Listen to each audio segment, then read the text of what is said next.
प्यारे देशवासियों, नमस्कार।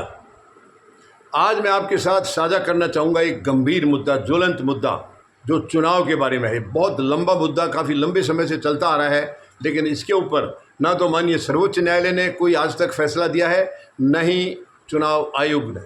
चुनाव आयोग तो बल्कि देखिए, मैं कोई आरोप नहीं लगा रहा हूँ, लेकिन सभी ये कह रहे हैं कि चुनाव आयोग खुद इसमें शामिल है, वो खुद धांधली करा रहे हैं। ये मुझे नहीं पता, लेकिन राहुल गांधी ने कल से फिर कहा है, कल दोबारा से कहा है। हिंदुस्तान टाइम्स में उनका एक आर्टिकल निकला है। हिंदुस्तान टाइम्स में आर्टिकल में राहुल गांधी ने ये कहा है कि महाराष्ट्र में जो चुनाव हुए हैं पूरी तरह से धांधली के साथ हुए हैं। उन्होंने ये सबूत दिए हैं कि अभी 2024 में लोकसभा चुनाव में जो वोट थे, वोटर लिस्ट थी उसमें, और विधानसभा चुनाव के बीच में 4-5 महीने के अंदर इतनी संख्या में बढ़ावा होना, ये बिल्कुल समझ से परे है, ये अकाल्पनिक है। ये कहा है राहुल गांधी ने, आर्टिकल दिया उन्होंने, हिंदुस्तान टाइम्स में आर्टिकल छपा है। लेकिन चुनाव आयोग ने बजाय इसकी छानबीन करने के और इसके ऊपर कुछ विचार करने के, सीधा कह दिया है कि हारने के बाद सभी ऐसे ही कहते हैं। ये कोई सही जवाब नहीं है। चुनाव आयोग की तरफ से ये सही जवाब नहीं है। चुनाव आयोग को अगर उसमें कमियां रही हैं, देखिए पहले चुनाव आयोग तो, अब तो खैर चुनाव आयुक्त तो दूसरे हैं, मैं अभी इनके बारे में कुछ कह नहीं सकता हूँ, लेकिन पिछले जो चुनाव आयुक्त थे राजीव कुमार, वो तो पूरी तरह से सरकार के साथ खड़े थे, हर वक्त हर कंधे से कंधा मिलाते हुए नजर आए थे। वो किसी भी चीज़ की सुनवाई करते नहीं थे, वो सब अपनी तानाशाही चला रखी थी। और अब क्या माहौल है इसके बारे में मैं फ़िलहाल कुछ नहीं कहना चाहूँगा, क्योंकि ये चुनाव तो उन्हीं के रहते हुए थे। वर्तमान चुनाव आयुक्त किस दिशा में जाएंगे, लेकिन वर्तमान इस वक्त भी जवाब तो यही आया है कि हारने के बाद सब ऐसे ही कहते हैं। तो ये गलत बात है। अगर कोई उंगली उठा रहा है, कमियां बता रहा है, तो उसकी छानबीन करिए, ईमानदारी से छानबीन करिए। ये मतलब हारने, देखिए अब कोई एक तो हारता है, चाहे वो जायज़ हारेगा या नाजायज़ हारेगा, एक हारेगा और एक जीतेगा। लेकिन असली लड़ाई तो यही है कि हारने वाला जायज़ हारा है और जीतने वाला जायज़ जीता है, या वो धांधली से जीता है। ये सवाल है, और सवाल कोई उठाएंगे नहीं तो इसका समाधान कैसे होगा। तो चुनाव आयोग का ये जो जवाब है, ये संतुष्ट नहीं करता है। इस जवाब से संतुष्टि नहीं होती है कि हारने के बाद सब ऐसे करते हैं। बीजेपी वाले सब यही करें बिहार के अंदर, क्योंकि अभी इमीडिएट चुनाव बिहार में होने हैं, और राहुल गांधी ने ये कहा है कि जो महाराष्ट्र में हुआ है वो बिहार में भी होगा, और बिहार वाले भी यही कहने लगे। ये कोई तुक नहीं है, ये मतलब एक बेवकूफ़ टाइप की जो बयान आते हैं, जो कि उसके बिहार की जो बीजेपी के जो है जितने भी करता धरता हैं, उन्होंने ये कहा है कि वो हारने वाले हैं बिहार में, इसीलिए ऐसा कह रहे हैं। ये कोई तरीका नहीं है। ऐसे बयानों के ऊपर तो रोक लगनी चाहिए। भाई किसी ने अगर अपना मेहनत की है और वो जीता नहीं है तो उसको संदेह हो रहा है, आप जांच कराइए, उसकी ईमानदारी से जांच कराइए। ये बात, इस सवाल तो जायज़ है, 4-5 महीने के अंदर इतनी वोट कैसे बढ़ गई हैं, और केवल ये वोट वहीं बढ़ी हैं जहाँ बीजेपी हार रही थी, और वहाँ पर वो जीत गए हैं। तो ये संदेह के घेरे में अगर कोई चीज़ है उसकी छानबीन करनी चाहिए। माननीय सर्वोच्च न्यायालय को भी इसका संज्ञान लेना चाहिए, और माननीय सर्वोच्च न्यायालय के पास काफ़ी लंबे समय से ये मुद्दा है। ईवीएम के बारे में भी है, वीवीपैट के बारे में भी है, वोटर लिस्ट के बारे में भी है, लेकिन कहीं से भी जनता को इंसाफ मिल नहीं रहा है। ये बड़ी चिंता की बात है। और अब बिहार चुनाव भी अगर ऐसे ही होगा तो लोकतंत्र का कोई मतलब नहीं रह गया। मतदाता जो मत डालने जाता है, वोटर जो वोट डालने जाता है, उसका कोई महत्व नहीं रह गया।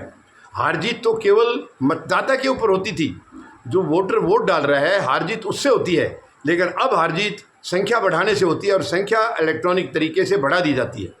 तो ये बहुत अफसोस की बात है।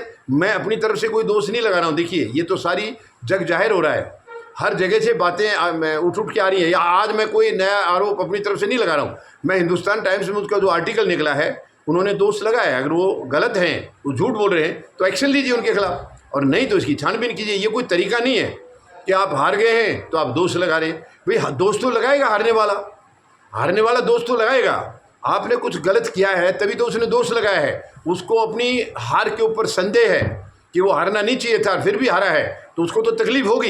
ये कोई जवाब नहीं है कि जो हार जाता है वो ऐसे ही करता है। ये बहुत गलत तरीका है। मैं उम्मीद लगाता हूँ माननीय सर्वोच्च न्यायालय इसका कुछ संज्ञान लेंगे। और राहुल गांधी को भी मैं ये ज़रूर कहूँगा कि चुनाव आयोग ने अगर कह दिया है कि आप हार गए इसलिए ऐसा कह रहे हैं, तो आप ये बातें जाकर के माननीय सर्वोच्च न्यायालय में रखिए। जब आपने आर्टिकल छपवाया है हिंदुस्तान टाइम्स में, तो आप माननीय सर्वोच्च न्यायालय के सामने भी जाकर के वो सारे तथ्य रखिए, क्योंकि बिहार चुनाव में अभी 4-5 महीने का समय है, और अभी यानी धांधली को रोका जा सकता है। अभी से मेहनत किया जाए तो धांधली को रोका जा सकता है। और धांधली को नहीं रोका गया तो सीधा सीधा मतदाता के साथ धोखा है। ये मतदाता के साथ बहुत बड़ा धोखा है। वोटर हमारा अंधेरे में है, वो ठगा महसूस कर रहा है क्योंकि उसके वोट का कोई महत्व रह नहीं गया है। वोटर लिस्ट में नाम बढ़ जाते हैं और उसके बाद वो विजयी घोषित हो जाते हैं। देखिए भूतपूर्व जीत हुई थी बीजेपी की महाराष्ट्र में, 132 सीट मिलना मायने रखता है। ये कभी भी अकेले दम पर इनको इतनी सीटें नहीं मिली हैं, बिल्कुल गलत है। और लोकसभा में ये बुरी तरह से हारे हैं। लोकसभा में बीजेपी की क्या हालत थी आपने देखा है, और इसमें 132 सीटें लेना ये ताज्जुब है। तो सवाल तो खड़े होंगे, लेकिन इसका जवाब कौन देगा? प्रधानमंत्री तो देंगे नहीं, क्योंकि इनके इशारे से तो ये सब हो रहा है। मैं आरोप नहीं लगा रहा हूँ प्रधानमंत्री पर, लेकिन अगर आरोप मतलब ये इनके इशारे पर नहीं हो रहा है तो रोक क्यों नहीं पा रहे हैं? दुनिया के जब सवाल जा रहे हैं उनके पास, वो क्यों नहीं काबू कर पा रहे हैं, क्यों नहीं रोक पा रहे हैं, इनको धांधली को क्यों नहीं रोक रहे हैं? तो मैं माननीय सर्वोच्च न्यायालय से निवेदन करता हूँ, कृपया आप संज्ञान लीजिए और ज़रूर इसके ऊपर बिहार चुनाव से पहले कड़ा फैसला दीजिए, ताकि चुनाव में धांधली नहीं हो सके। क्योंकि चुनाव में धांधली होगी तो लोकतंत्र बचेगा नहीं। लोकतंत्र बचने का सबसे बड़ा आधार है चुनाव, और चुनाव अगर गड़बड़ हो गया तो लोकतंत्र खत्म हो जाएगा। तो लोकतंत्र को अगर जिंदा रखना है, मजबूत करना है, तो चुनाव को निष्पक्ष करना ही होगा, वरना लोकतंत्र हमारा एक दिन बिल्कुल तबाह हो जाएगा। उम्मीद है माननीय सर्वोच्च न्यायालय जरूर इसका संज्ञान लेंगे और राहुल गांधी भी अपनी इस पीड़ा को माननीय सर्वोच्च न्यायालय के सामने रखेंगे। मैं उम्मीद करता हूँ बिहार चुनाव से पहले जरूर कोई न कोई अच्छा फैसला आएगा। धन्यवाद। जय जवान, जय किसान, जय हिंद।